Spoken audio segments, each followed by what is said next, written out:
오전에 하나님 말씀은 시편 49편 제가 16절부터 20절까지 받들어 읽겠습니다.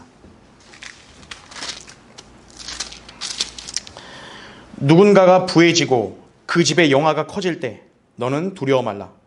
이는 그가 죽으면 아무것도 가져갈 수 없기 때문이니 그의 영화가 그 사람을 따라 내려가지 못하리라. 그가 살아있을 동안에 자기 혼을 축복하였고 내가 네 자신에게 잘 행하여 사람들이 너를 칭찬할지라도 그가 자기 열조에게로 가리니 그들이 결코 빛을 보지 못하리라. 사람이 존귀에 처해 있어도 깨닫지 못하면 멸망하는 짐승들과 같도다. 이렇게 말씀하는 거죠. 인간이 바라보는 관점하고 하나님께서 평가하시는 관점이 완전히 다르죠. 인간은 영화로운 거를 되게 높이 여기는데 하나님 보시기에 아무것도 아닌 거예요. 인간이 반드시 깨달아야 될 게 있는 거예요. 깨닫지 못하면 하나님 보실 때는 짐승과 다를 게 없는 거예요. 인간은요. 여러분 그게 무엇인지 감이 오시죠? 오늘 제목은 사람이 존귀할지라도 깨닫지 못하면 이거예요.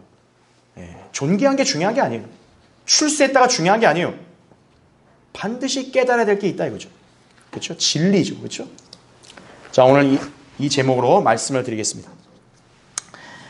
지난 11월 4일 미국의 뉴욕시장 선거에서 조란 맘단이라고 하는 인물이 당선되는 이변이 발생했습니다. 맘다니는 34살이에요. 우간다 출신의 인도계 모슬렘 공산주의자로 정평이 나 있는 인물입니다. 미국 뉴욕시장에 당선된 이 사람은 정작 미국에서 출생한 사람이 아니에요. 7년 전에 시민권을 취득한 이민자예요. 트럼프에 따르면 그는 불법 이민자라고 합니다.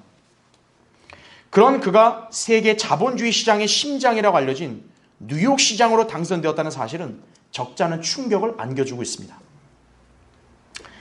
자본주의 심장이라고 일컬어졌던 도시가 자본주의를 부정하는 극단적인 공산주의자에 의해 장악되는 수치를 당한 거예요. 뉴욕이 어떤 도시냐면 유대인의 도시라고 해도 과언이 아닙니다. 유대인이 사실상 17세기부터 정착을 해서 굉장한 맹위를 떨친 곳이 바로 뉴욕이라는 도시예요. 뉴욕 정가에는 유대인들이 꽉 잡고 있죠. 그렇죠? 그런데 자본주의를 부정하는 모슬렘 반유대주의자가 뉴욕시장으로 당선되었다는 사실로 지금 미국은 극도의 혼란에 빠져 있는 거예요. 그 여파로 인해 뉴욕의 자본가들 상당수는 마이애미와 플로리다로 급속하게 이주할 것이라는 전망이 쏟아지고 있어요. 맘다니는 어떤 인물인가요? 그는 미국의 근간을 부정하는 공산주의자요. 특히 유대인을 철저하게 혐오하는 자예요. 그는 베냐민 네타냐후 이스라엘 총리가 뉴욕에 만약 오면 즉각 체포할 것이라고 그렇게 말하기도 했었다고요. 그는 철저하게 마귀에게 관장된 하수인으로 미국의 제일 큰 도시를 이렇게 점령해버린 거예요. 조란 맘다니는 최연소 시장 당선인이라는 기록을 세웠어요. 미국에서. 좌파 사이에서는 엘리트 계층에 속합니다. 그는 공공연히 자신의 신앙은 모슬렘이라는 사실을 노골적으로 표명을 했어요. 그가 추진하려는 공약들을 보면 여러분 딱 누구랑 연상되는지 보세요. 공공임대주택 확대, 임대료 동결, 무료 식료품점 사업, 무상교육 확대, 전형적인 사회주의 좌파 정책들이에요. 이런 정책들을 추진하면 과연 그 나라 물가는 어떻게 될까요? 엄청난 재정 부담과 세금 인상은 불을 보듯 뻔해요. 세계 경제를 주도하고 교육에 막대한 영향을 끼친 국가에서요. 기본적인 상식도 없나요? 아니, 세계에서 제일 똑똑한 사람들, 제일 잘났다는 사람들이 모였다는 도시에 사는 사람들이 역사적으로 입증된 이런 사회주의 폐해 하나도 분별하지 못하나요?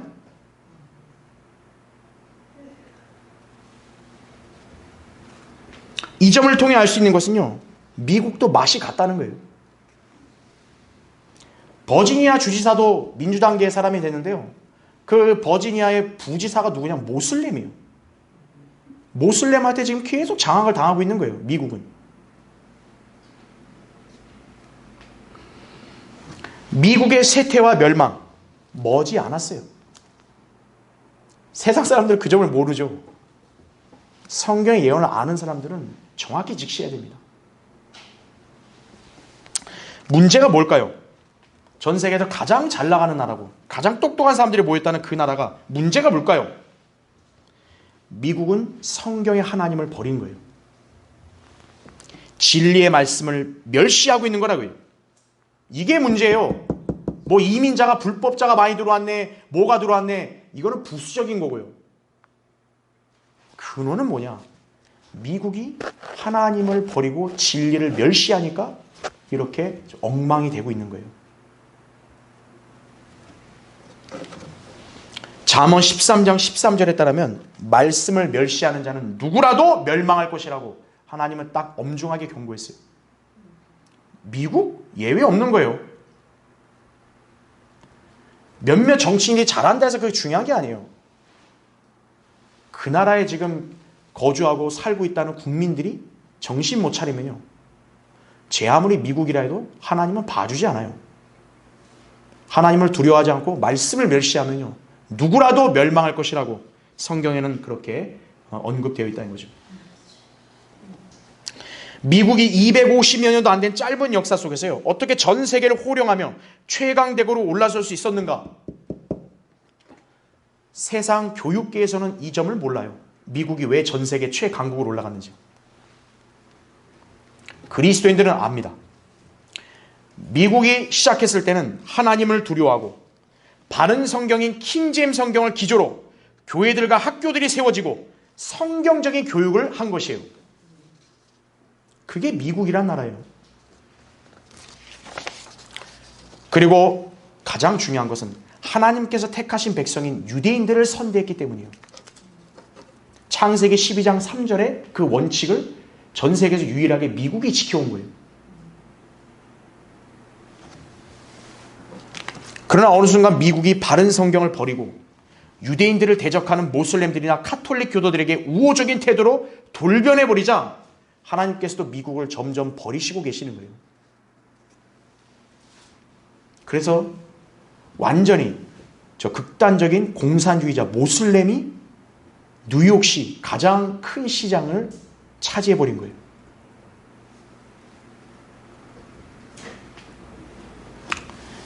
자, 성경의 그런 이방인들의 역사를 보면 다 패망을 했죠? 미국 역시 그런 이방 민족들처럼 하나님의 엄중한 심판으로 패망하게 되는 것이. 가장 똑똑하고 부유한 사람들이 밀집해 있는 자칭 지상 최대의 도시이자 최고의 국가라 할지라도 하나님의 관점에서는 통 속에 있는 물 한 방울보다 못해요. 이사야 40장 15절에 정확히 나온다고. 하나님이 지상에 있는 민족들을 볼 때는 그냥 어느 통에 있는 물방울밖에 취급 안 하시는 거예요.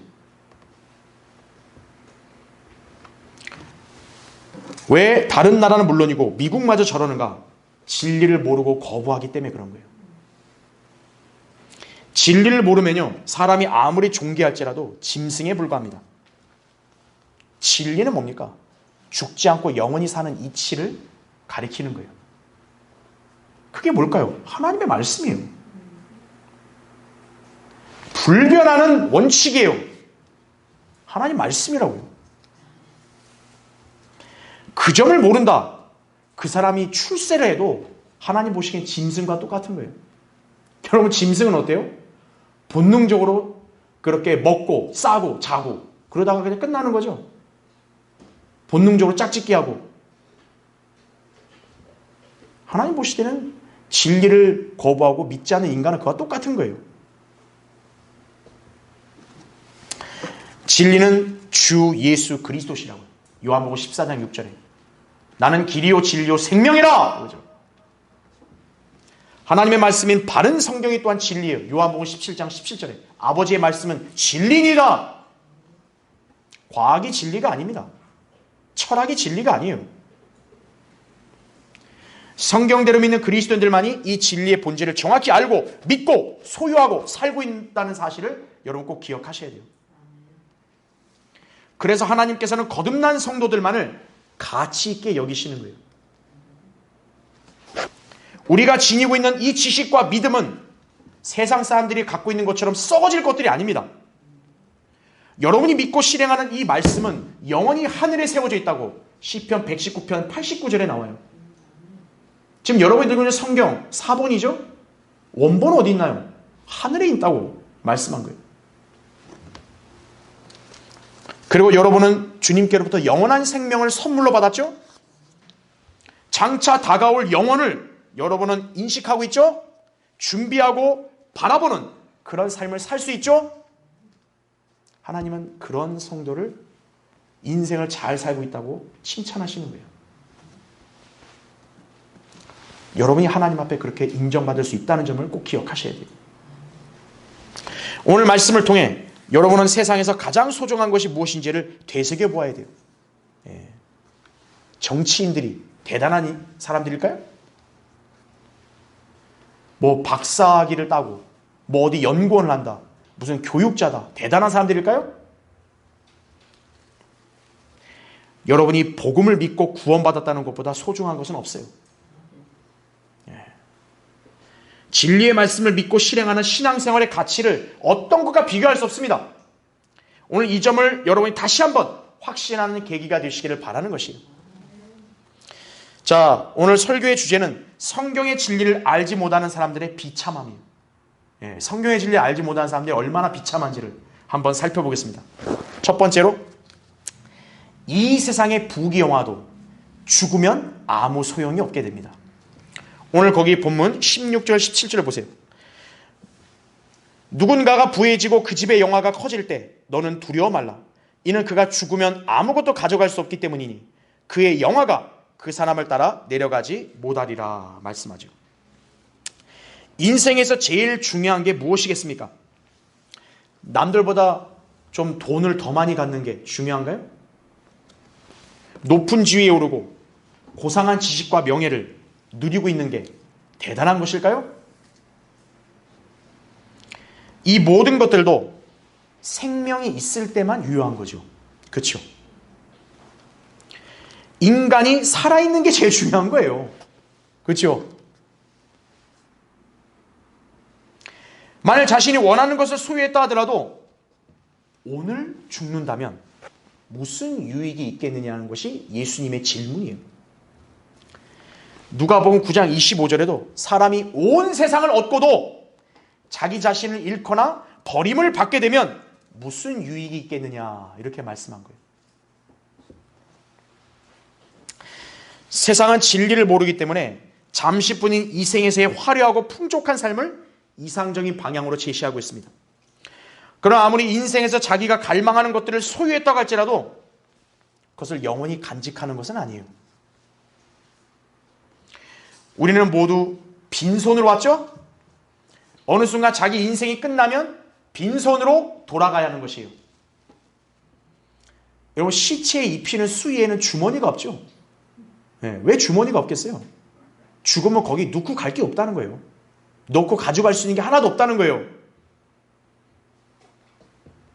진리를 모르는 한심한 인간들은 노잣돈 받으세요 이러는데 그 죽은 시체가 노잣돈을 어떻게 받아요? 인간은 빈손으로 왔다 빈손으로 가는 거예요. 디모데전서 6장 7절에도 바울이 이렇게 우리에게 알려줬죠. 우리가 세상에 아무것도 가지고 온 것이 없으며 아무것도 가지고 갈 수 없는 것이 분명하니 이거예요. 그래서 평생 동안 이생에 속한 것들에 집착하며 산 사람들의 인생 막바지에는 후회와 허탈감만 남는 거예요. 성경의 진리를 모른 채 사는 인생은 그저 본능에 충실한 짐승과 다를 바가 없습니다. 게다가 예기치 않은 질병이나 사고나 재앙 등으로 갑작스럽게 변고를 겪으면요, 그 사람의 인생은 어떻게 되는 거죠? 성경은 살아있는 짐승보다도 못하다고 그렇게 말씀을 하고 있는 거예요. 자, 한번 찾아보죠. 전도서 9장 한번 보세요. 여러분 거기 시편 껴놓으시고 전도서 9장 한번 보십시오. 거기 4절부터 5절을 보겠습니다. 살아있는 모든 자에게 참여하는 자에게는 소망이 있나니 이는 살아있는 개가 죽은 사자보다 나음이라. 살아있는 자들은 그들이 죽을 것을 알지만 죽은 자는 아무것도 모르며 그들은 더 이상 상도 받지 못하나니 이는 그들에 대한 기억이 잊혀짐이라. 자, 6절까지요. 뿐만 아니라 그들의 사랑과 그들의 증오와 그들의 시기도 이제 사라지고 해 아래서 행해지는 어떤 것에서 더 이상의 몫을 영원히 얻지 못하느니라. 이거죠. 예. 죽음이 찾아오면요, 사랑과 시기, 증오도 다 사라지는 거예요. 예. 얼마나 험합니까? 이 생에서의 성공과 업적, 성취 중요한 게 아니에요. 예. 여러분도 잘 아는 알렉산더 대왕 있죠? 예. 죽을 당시에요, 자기의 묘지를 운반할 때는 손을 싸맬 게 아니라 빈손 그대로를 관 밖으로 내어놓으라고 그렇게 지시했다 그래요. 그래서 모든 사람들이 그가 아무것도 없는 빈손으로 간다는 것을 보도록 했다는 것이, 이거 보면 참 마치 알렉산더가 뭘 깨달은 것 같죠? 깨달은 게 아니라 당연한 이치예요. 그거는 인간이 죽을 때 빈손으로 간다는 거 모를 사람 누가 있어요? 알렉산더 대왕은 일생 동안 두 세계, 동방과 서방을 정복하고 소유한 사람이었죠. 두 세계의 모든 재물을 소유했었죠. 그러나 죽을 때는 그 재물 중에 가장 하찮은 거 하나도 가지고 가지 못했던 것이에요. 게다가 그의 생명은 33살에 끝난 거예요. 세계를 정복하면 뭐합니까? 어디 알렉산더 뿐이겠어요? 칭기스칸, 나폴레옹, 히틀러, 무솔리니, 레닌, 스탈린, 김일성, 모태통, 이러한 정복자나 독재자들, 또 저명한 학자들, 과학자들 모두 이 세상에 이름을 남겼어도 정작 자신의 죽음의 문제를 전혀 해결하지 못했습니다. 그렇죠? 또한 죽음 이후에 이들은 모두 지옥에 던져졌고요, 장차 그들은 벌레와 같은 모습으로 심판자이신 하나님 앞에 서게 될 것이에요. 그게 그들의 영원한 운명이에요. 여러분 볼 때 그런 사람들이 행복하거나 부러우세요? 그들은 이제 불못에 들어가서 둘째 사망을 당하게 될 것이에요. 계시록 21장 8절에 나온 대로. 예. 그러한 인간이 부귀영화를 이 생에서 자랑해 본들 무슨 의미가 있겠어요? 그렇죠? 우리 그리스도인들은 하나님의 은혜로 구원을 선물로 받은 사람들이에요. 우리는 이제 영생을 지녔기 때문에 앞으로 우리는 죽어도 다시 살아나고, 살아서 주님이 오실 때는 우리는 영원히 죽지 않는 거예요. 우리의 이름은 생명의 책에 기록되어 있다 이거예요. 하나님 앞에서 여러분의 존재는 결코 잊혀지지 않습니다. 역사에서 맹위를 떨쳤고 또 위세가 대단했던 사람들 죽으면 다 기억이 사라지죠. 그러나 이 땅에서 다른 사람들이 볼 때는 보잘것없어 보이고 평범해 보이는 우리 그리스도인들은 영원하신 하나님 앞에서 영원히 기억되는 거예요. 단 한 가지입니다. 진리를 알았다는 그 한 가지요.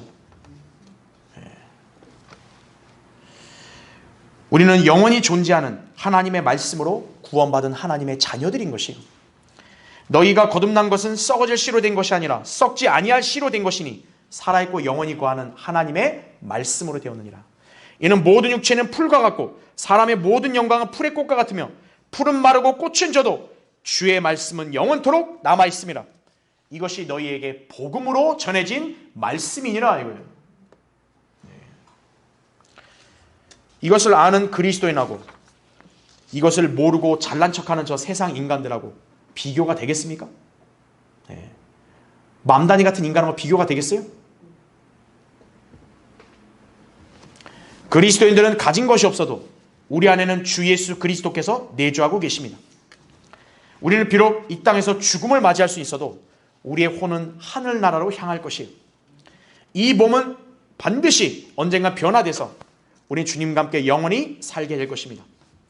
이러한 진리를 알기 때문에 우리는 이 세상에서 잘 살려고 막 아둥바둥하는 게 아니에요. 그렇다고 대충 산다는 것도 아니에요. 그리스도인으로서 신실하게 사는 거죠, 우리는. 그리고 나 자신의 영달을 위해서가 아니라 예수 그리스도를 위해 사는 거예요, 우리는. 그래서 여러분이 지금 바른 교회에서 주님을 섬기고 사역에 동참하고 복음과 진리를 다른 사람에게 전하려고 애를 쓰는 것이에요.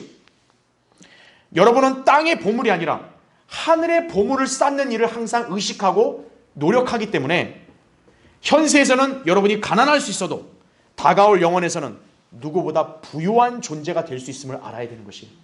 네.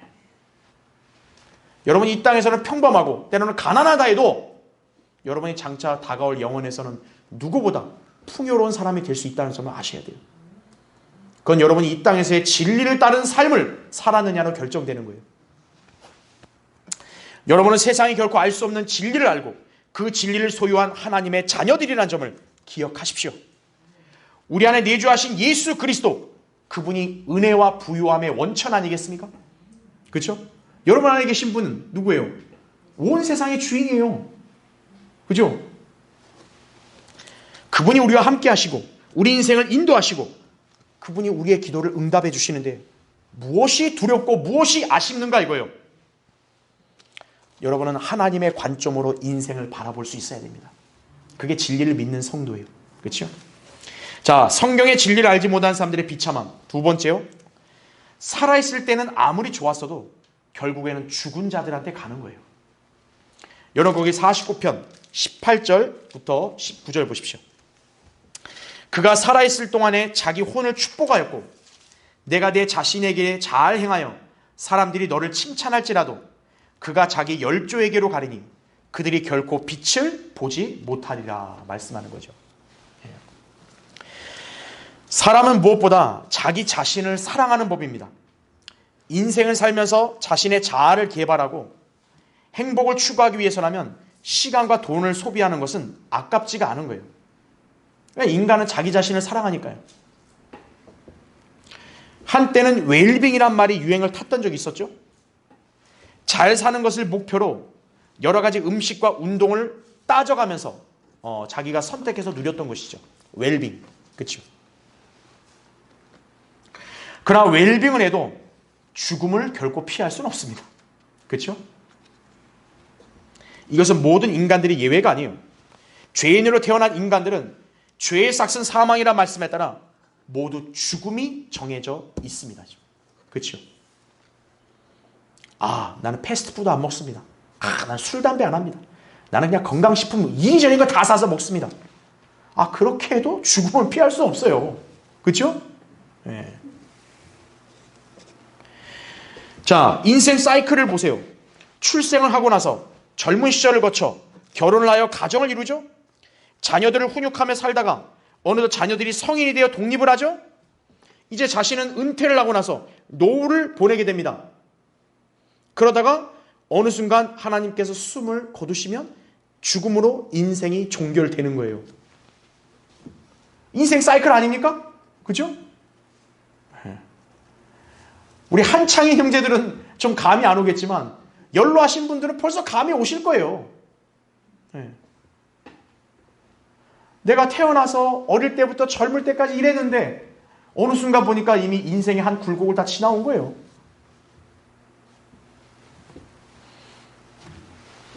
결국 인생은 죽음으로 귀결이 돼서 무덤으로 들어가는 거죠. 인간이. 그렇죠? 그런데 모든 사람이 인생을 정해진 연수에 따라 평탄하게 보내는 것은 아닙니다. 어떤 사람은 병명을 알 수 없는 질병으로 병상에 누워서 고통 가운데 사는 사람이 있어요. 너무나 불행하죠? 갑작스러운 재앙으로 한순간에 생명을 잃어버린 사람도 있습니다. 불의의 사고를 당해서 죽은 그런 안타까운 젊은이들도 많잖아요. 또한 부와 권세와 명예를 지니고 살았다가 어느 순간 다 깡그리 잃어버려서 남은 인생을 처참하게 보내는 사람도 있죠. 그렇죠? 여러분 그 서울역이나 다른 데 노숙한 사람들 보세요. 노숙한 사람들이 뭐 처음부터 노숙자로 태어났겠어요? 그들도 한때는 떵떵거렸을 거라고요. 근데 자신의 인생이 그렇게 바닥으로 갈지 누가 알았겠어요? 인생은 누구도 장담할 수 없어요.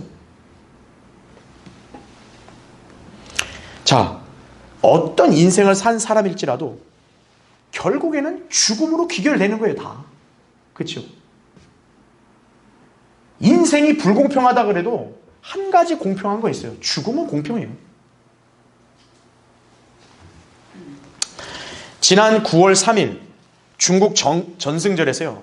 중국의 시진핑하고 러시아 푸틴이 대화를 나누던 중에 150살까지 사는 비결에 관해 얘기한 내용이 언론에 보도된 적이 있었어요. 그러나 잠시 뒤에 그 보도는 삭제가 됐죠. 자기들도 무안했을 거예요. 예. 자, 이 두 독재자들은 현재보다 가급적 오래 살고 싶어서 안달이 난 것만큼은 확실해 보입니다. 그렇죠? 전해진 이야기에 따르면요. 시진핑은 건강이 지금 굉장히 안 좋다고 그러죠. 언론에 비치는 그의 낯은요. 굉장히 검게 비춰지고요. 웃음기도 사라진 것을 보면 이 전원은 굉장히 신빙성이 있다고 여겨져요. 특히 그가 간이나 심장이 좋지 않다는 얘기가 전해지고 있다 이거죠. 그래서 이식을 한다는 말이 나온 거예요. 우리나라 언론들은 그거를 절대 언급을 안 하는 거예요.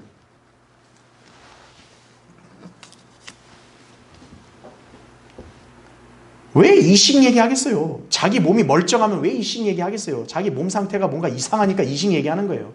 죽기는 싫은데. 건재하고 권력을 잡아서 떵떵거리면서 위에서 군림하는 걸 계속 살고 싶은데 자기 자신이 봐도 불안한 거예요. 그러다가 이제 푸틴하고 둘이 짝짝꿍 돼서 이식에 관한 얘기를 한 거죠. 서로 좋은 대화 나누면서 어떤 이식을 하면 150살까지 산다고. 희망 섞인 소식을 들었던 것 같죠.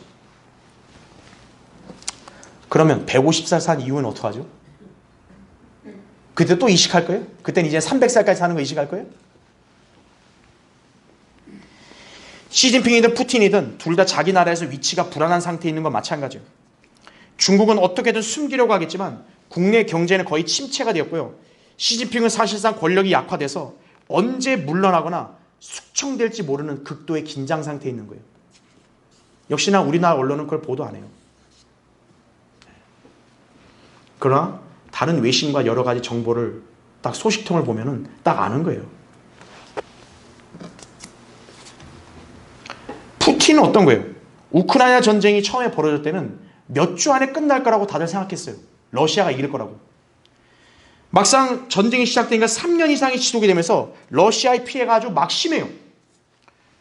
오죽하면 북한에다가 병력을 빌리겠어요. 전쟁할 그런 사람이 없으니까 북한에다가 군사를 빌리겠냐고요. 또 전언에 따르면 그거 갖고 푸틴하고 김정은이하고 또 한바탕 했다 그러잖아요.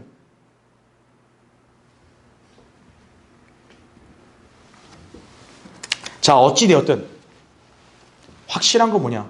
두 인간은 어떻게든 죽기가 싫은 거예요. 안 죽고 싶다 이거예요. 최대한 오래 권력을 움켜쥐고 군림하고 싶은 욕망에 사로잡혀 있다 이거죠. 이들을 보면 출애굽기에 나오는 파라오의 광기가 떠오르는 거예요. 죄의 광기. 자, 성경은 이런 자들에 관해 다음과 같이 단호하게 말씀합니다. 잠언 29장 1절에는 자주 책망을 받으면서도 목이 굳은 자는 갑자기 패망을 당하리니 도움이 없으리라 말씀합니다. 생각해 보세요. 소위 강대국에서 권력을 잡고 군림했다는 사람들이 자기 죽음을 불안해하는 모습을 보세요. 여러분들 이런 사람이 뭐 대단해 보이세요? 권력자잖아요. 권력자는 뭐예요? 자기가 언제 죽을지 몰라 불안에 떨고 있는 사람인데. 왜일까요? 진리를 모르니까 이렇게 어리석게 사는 거예요.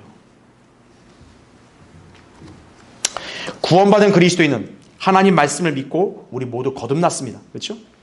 인간은 누구나 태어나서 어둠의 세력 가운데 있는 영적 소경과 같아요. 그러니까 인간을 거듭나지 않으면 누구나 다 앞이 안 보이는 깜깜한 상태예요. 그러나 참빛이신 예수 그리스도를 믿고 영접하면 즉시 어둠에서 해방되어 빛의 자녀들로 변화가 되는 것이다. 에베소 5장 8절에 나온 대로 그리스도인들은 어둠에 있지 않아요. 빛이 속한 거죠. 이제 더 이상 사망과 지옥의 권세 아래 있지 않고 주님이 오시면 우린 다시 살아나거나 영원히 죽지 않는 것이다 이거죠. 예수님이 장담하셨죠. 나는 부활이요 생명이니 나를 믿는 자는 죽어도 살 것이며 살아서 나를 믿는 자는 누구나 영원히 죽지 아니하리라. 내가 이것을 믿느냐 이거죠.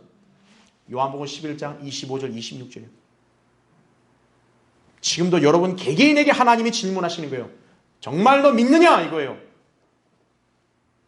여러분이 진리를 알고 확실히 믿으면 예 대답할 수 있는 거예요. 여러분이 복음의 진리를 알고 그대로 믿어 그리스도인이 되었다는 것은 단순한 사실이 아니에요. 세상 사람들은 죽음을 가장 우울하고 두려운 것으로 여기지만 우린 그것을 능히 이길 수 있는 소망을 우리는 부여받은 것이에요. 주님께서 오시면 우리 모두는 무덤에서 일어나거나 살아있는 상태로 저 하늘에 올라가게 되는 거예요. 주께서 오령과 천사장의 음성과 하나님의 나팔 소리와 함께 하늘로부터 친히 내려오시리니 그러면 그리스도 안에서 죽은 자들이 먼저 일어나고 그러나서 살아남아있는 우리도 공중에서 주와 만나기 위하여 그들과 함께 구름 속으로 끌려 올라가리니 그래야 우리가 영원히 주와 함께 있으리라. 데살로니가전서 4장 16, 17절이에요. 하나님이 성경에 이렇게 말씀해놓고 야 내가 그랬냐? 우리 하나님이 그런 분이세요? 여러분이 이 진리를 알고 믿는다면 소망 없이 저렇게 죽은 사람들하고는 판이하게 다르다는 점을 기억하시고 사시는 거예요. 네, 그렇죠? 자, 성경의 진리를 알지 못하는 사람들의 비참함. 세 번째, 진리를 깨닫지 못하면 멸망하는 짐승과 같습니다. 49편 20절 보세요. 사람이 존귀에 처해 있어도 깨닫지 못하면 멸망하는 짐승들과 같으니라 이거죠. 예수 그리스도를 증거하는 책은 성경입니다. 요한복음 5장 39절에 나오죠. 따라서 성경도 진리의 말씀이에요. 그러나 성경이 진리임을 믿지 않는 사람들은 이 세상에서 권장하는 철학, 학문, 과학, 경제, 정치 등을 오히려 더 신뢰하고 있습니다. 세상은 그런 분야의 지식들을 고상한 것으로 여기는 반면에요. 성경의 진리는 하찮게 여기는 거예요. 그런데 생각해 보십시오. 방금 제가 여러분에게 얘기한 철학이니 과학이니 의학이니 정치니 경제니 예술이니 그러한 것들이 인간의 죄의 문제와 죽음에 대해서 정답을 내놓던가요? 그렇죠? 인류 역사가 시작되고 진화됐다며 세상이 진보했다며. 근데 왜 인생의 문제인 죄와 죽음의 문제에 대해서는 왜 답을 못 내놓냐고요. 질병, 가난, 고통 왜 이건 해결을 못하냐 이거예요.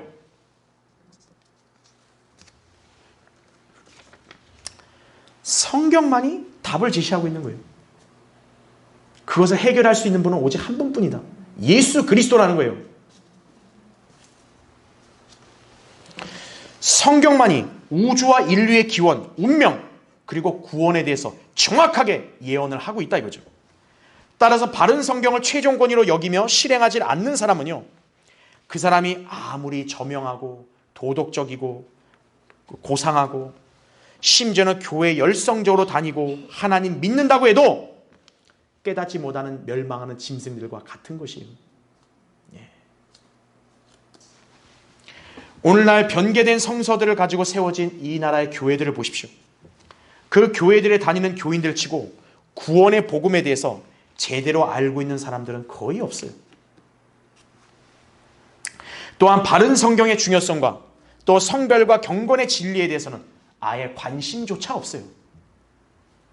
여러분도 다 경험하셨잖아요. 일반 교회들을 가서 여러분이 성경을 읽고 공부하고 싶다고 성경을 가르쳐달라고 해보세요. 어떤 반응이 나오나? 아이고 너무 많이 하려고 하지 마세요. 시험에 빠집니다. 어머 저 집사님 저 신도님 이상해진 것 같아. 그런 수군거림이 나오는 거예요.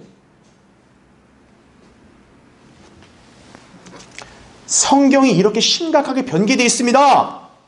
이렇게 여러분이 한번 질문해 보세요. 뭐라는 답변이 나오나? 그런 게 뭐가 중요합니까? 그냥 열심히 예수 잘 믿고 복 받고 잘 살면 되죠. 딱 그거예요. 일반 교회들은 형식적인 예배에 참여하고 종교적인 의무만 다하면 되는 것으로 착각하는 거예요. 그래서 바울이 뭐라고 얘기했냐? 항상 배우나 진리의 지식에는 결코 이를 수 없느니라. 이렇게 바울이 딱 일찍이 예견을 한 거예요. 오늘날 우리는 참 배울 게 얼마나 많아요? 근데 진리의 지식을 못 깨닫는 거예요. 성경을 배격하니까요. 결국 이러한 사람들에게 남는 것은 경건의 모양이에요. 경건의 능력은 없어요. 그러니까 모양은 있어요. 우리처럼 딱 11시에 예배 딱 드린다 그러고 딱 성경책 가지고 다니고 또 찬송 부른다 그러고 기도한다 그러고 모양은 똑같아요. 근데 그 안에 속된 말로 알맹이가 없는 거예요. 능력이 없어요.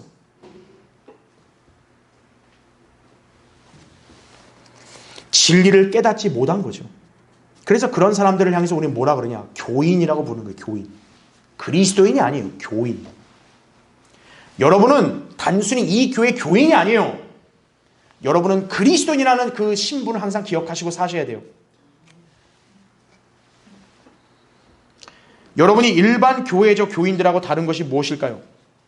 우리는 하나님의 말씀인 성경의 절대 권위를 드높이고 순종하기 때문에 그래요. 유명한 인간을 따라가지 않아요. 우리는 오로지 하나예요. 성경이 우리에게 무엇이라고 말씀하고 있느냐, 거기에만 우리는 초점을 맞출 뿐이죠. 그게 다른 거예요. 주님은 자신의 이름보다 이 성경을 더 높이셨어요. 시편 138편 2절에 따르면 하나님께서는 아들의 이름을 높였죠. 그 아들의 이름보다 더 높인 게 뭐예요? 말씀이에요. 그래서 우리도 하나님의 말씀을 최종 권위로 실행하고 이 말씀을 읽고 공부하고 가르치는 일에 우리 모두가 힘쓰는 것이, 성경을 알지 못하면 아무리 교회 생활 열심히 해도요, 하나님께 인정받지 못한다는 점을 우린 꼭 명심해야 한다 이거죠. 디모데후서 2장 15절 너무나 잘 알죠. 진리의 말씀을 올바로 나누어 자신이 하나님 앞에 부끄럽지 않은 일꾼으로 인정받도록 공부하라. 이렇게 명령해요. 공부하라. 성경은 구원받지 못한 남자를 뭐라고 지칭하는 줄 아세요? 개라고 지칭하는 개. 구원받지 못한 여자들을 뭐라고 규정하는 줄 아세요? 돼지입니다. 돼지. 그래서 베드로후서 2장 22절에는 이렇게 나와요. 그러나 참된 잠언대로 그들에게 이루어진 것이니 개는 그 자신이 토해낸 곳으로 다시 돌아가고 또 돼지는 씻고 나서 그녀의 진창 속에서 뒹군다 하였도다. 이렇게 말씀하는 거죠. 이것 때문에 세상이 그토록 성경을 증오하고 견딜 수 없어 하는 이유예요. 하나님을 믿지 않는 자들은 성경에서 그냥 짐승으로 규정하는 거예요. 짐승이야 너는. 특히 하나님은 구원받지 않고 진리의 말씀을 거부하는 인간들을 개로 취급하시는 거예요. 개. 자, 여러분한테 가장 기본적인 영어 상식을 질문해 보죠. 하나님이 영어로 뭡니까? 가시죠? 가? 알파벳으로 God. 그걸 거꾸로 읽으면 뭐예요? 도그입니다. 도그. 개예요. 개. 언어의 배열이 놀랍죠? 하나님께서 보실 때 하나님과 거꾸로 가는 인간은 하나님께서 개로 여기는 거예요. 나는 갓을 믿어야 됩니다. 그러면 하나님께서 인정하시는 거고, 나는 갓을 안 믿습니다. 하나님과 거꾸로 가겠다. dog. 그럼 너는 개다 이거예요.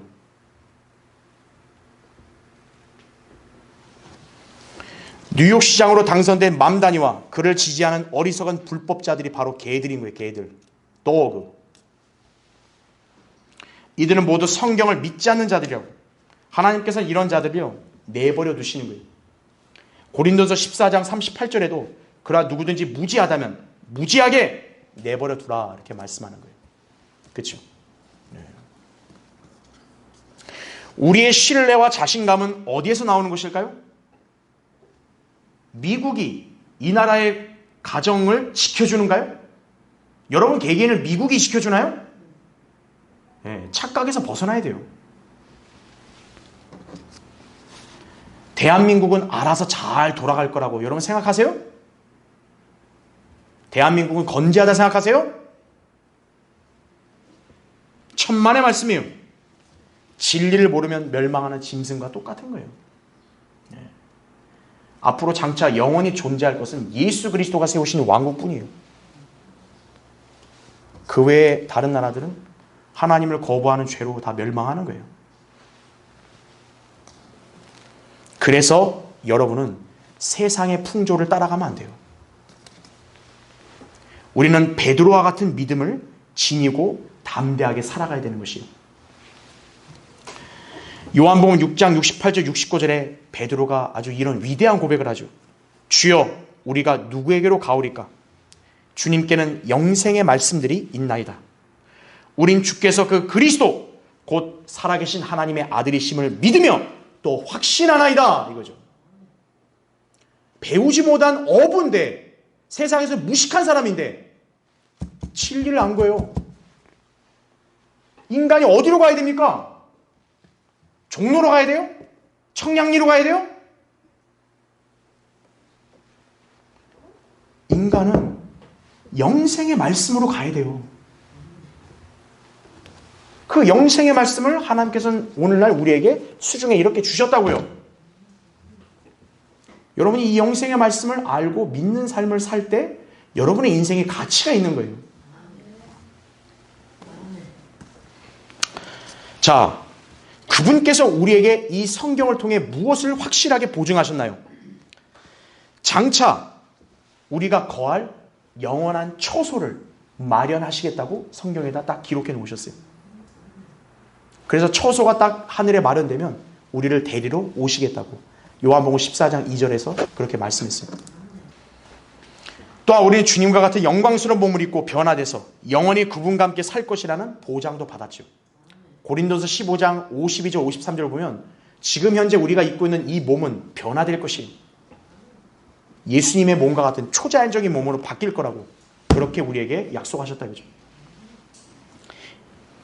특히나 이 약속이 기록되어 있는 이 말씀은 저 하늘에 영원히 세워져 있어요. 그래서 하나님께서 발뺌을 못 하시는 거예요. 하늘에 연본이 있기 때문에. 이 말씀은 우리에게 영생이 있음을 확신시켜 주죠. 요한일서 5장 13절에 너희에게 영생이 있음을 알게 한다 이거예요. 세상도 세상의 정욕도 사라지지만 하나님의 뜻을 행하는 자는 영원히 거하느니라. 요한일서 2장 17절에 이 말씀대로 이루어질 것을 우리는 알고 사는 거예요. 세상에 저 휘황찬란한 거, 저 영원히 갈 것 같죠? 아니에요. 세상은 사라진다는 거예요. 다 사라진다. 하나님의 뜻을 행한 자만이 영원히 거한다고. 하나님은 그렇게 말씀한 거예요. 둘 중에 하나죠. 세상이 맞든가 하나님 말씀이 맞든가. 여러분은 선택하셔야 돼요. 어디에 여러분은 줄을 서시겠어요? 아, 저기 사람 많으니까 저기 가서 줄 서실 거예요? 성경에 설 거냐 이거죠. 자, 여러분 각자 손에 바른 성경을 들고 있다는 거, 이 말씀을 배우며 믿을 수 있다는 삶을 여러분이 살고 있다는 것, 여러분 인생에서 이게 얼마나 소중한지를 항상 확신하고 사셔야 돼요. 나는 짐승이 아니다 이거예요. 나는 살아계신 하나님의 자녀다 이거예요. 진리를 알고 믿는 사람만이 그런 고백을 할 수 있는 거예요. 세상에 그 누가 아무리 긍정적인 발언을 했다, 희망에 찬 선동을 했다, 그리스도에 속지 않아요. 진리를 깨닫고 진리에 따라 산 사람이 가장 현명하고 지혜로운 사람이에요. 여러분은 결코 교인만으로 남지 마세요. 아, 나 여기 성경 침례계 교인입니다. 그렇게 남지 마세요. 성경의 진리를 깨달은 그리스도인으로서 진리를 위해 사는 삶을 사세요. 자, 마지막 찾아보죠. 잠언 22장 보세요. 거기 19절부터 21절을 보겠습니다. 너의 신뢰가 주께 있게 하려고 오늘 내가 너에게 이것을 알게 하였으니 바로 너에게라. 자, 이것이 뭘까요? 거기 뒤에 나오는 거예요. 내가 조언과 지식의 훌륭한 것들을 내게 기록하였으니 이는 너로 하여금 진리의 말씀들의 확실함을 알게 하며 너에게 사람을 보낸 그들에게 진리의 말씀들을 대답하게 하려 함이 아니냐. 이렇게 우리에게 말씀하고 있는 거예요. 여러분이 주님을 신뢰할 수 있도록 진리의 말씀의 확실함을 알게 하셨다는 점 아셔야 돼요. 그걸 깨달은 사람은 하나님의 사랑받는 자녀로 살게 되는 것이죠. 그렇죠? 자, 결론을 맺겠습니다. 1930년대요. 한때 정상에 올랐던 오페라 가수였지만 예수 그리스도를 만나서 회심한 화이트 피더 장관이 있어요. 어느 날 이 사람은 프랭클린 루즈벨트 대통령 아시죠? 그 사람과 영국의 왕과 왕비에게 예수 그리스도를 전할 기회를 생겨서 복음을 증거했다고 그렇게 전해집니다. 그때 왕과 왕비는 모두 본인들이 예수 그리스도와 그분의 보혈을 믿는다는 것을 표명을 하면서 구원을 받게 되었어요. 잘했죠? 그래서 이 화이트 장관이 다음으로 미국의 루즈벨트 대통령을 구령하기 위해서 구원받았는지를 물어봤어요. 그런데 루즈벨트는 난데없이요, 이렇게 대답을 함으로써 질문의 요지를 피해갔다고 합니다. 나는 성공의 신자입니다. 이거죠. 가장 최강국의 대통령이란들 구원받지 않고 성공의 신자로 살면 어떻게 되죠? 죽으면 지옥 가는 거예요. 한심한 작자죠? 화이트 피더 장관은 얼마나 참 허무하겠어요. 영국의 왕실의 왕강비는 구원을 받았는데 미국 대통령이 한 사람이 구원받지 못한 거예요. 하나님의 관점에서는요, 육신의 생명이 붙어있는 사람이 살아있는 게 아니에요. 성령으로 거듭난 성도인가에 따라서 살아있느냐 죽어있느냐를 판단하시는 거예요. 요한일서 5장 12절 나올 말씀이 뭡니까? 그 아들이 있는 자는 생명이 있고 하나님의 아들이 없는 자는 생명이 없느니라 이거예요. 여러분 안에 하나님의 아들 예수 그리스도가 계세요? 그래야 여러분이 생명이 있는 거예요. 여러분 안에 예수 그리스도 없으면 하나님께서 여러분을 죽은 자로 취급하시는 거예요. 나 멀쩡하게 걸어 다니는데요? 아이, 넌 죽은 자라 이거예요. 왜냐? 자기 안에 진리이신 예수 그리스도가 없으니까.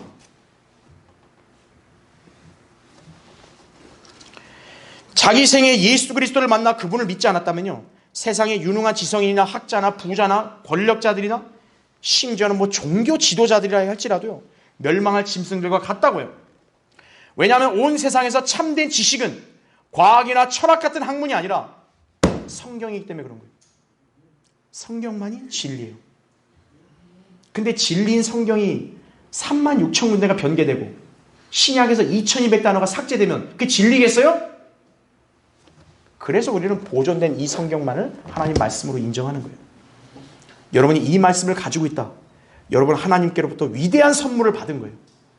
여러분은 가장 위대한 진리를 알고 소유하고 사는 사람이에요. 진리의 지식을 모른 채 사는 것, 본성에 충실한 짐승과 같은 거예요. 그냥 본능적으로 사는 거예요. 인생의 가장 소중한 것이 무엇일까요, 여러분? 진리입니다. 이것을 모르고 아무리 내가 성공한 인생을 아둥바둥 살았다 해도 종착지는 무덤이에요. 그리고 혼은 지옥으로 가는 거예요. 미국 대통령이니 중국의 석인이 아무 중요하지 않아요. 지옥으로 가는 거예요. 구원받지 않았으면. 여러분이 이 진리를 알고 배웠다면, 여러분은 진리로 인해서 영생을 누리고 살 거라는 걸 안다면 이제는 진리를 아는 그리스도인답게 살아야 되는 것이에요.